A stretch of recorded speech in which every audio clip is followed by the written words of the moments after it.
Ayan po, katatapos lang po natin gumawa ng hamba at pinto. Bukas po, plywood na yan, and then kakabit na natin. Sabay-sabay natin pinturahan yan, pati yung pader, para magmukhang bahay na tuloy. No? So bukas, tatapusin natin yan. Sa umaga, mag-garden muna ako. Tatabasan ko yung mga garden natin doon sa taas. Ayun. Kasi kapal-kapal na po yung mga siksika na sila. Kailangan magbukas ako ng dahon at sanga ng ating tanglad. Ayun. Sa second floor, sa third floor. Ayun. Yun o, parang talahib. Tanglad po yan. Yan po ang aking ginagamit na tsaa. Nahaluan ko po yan ng bawang. Sa pirasong bawang, sa pirasong sibuyas.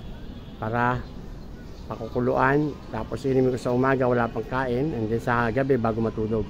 Yan po ang aking maintenance. Hindi pa ako uminom ng maintenance. Yan lang po organic ang aking iniinom. No?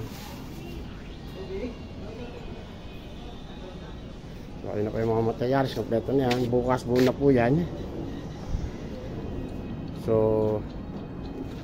maraming salamat sa inyo patuloy sa bye-bye. God bless you all. Bye-bye. Magandang hapon.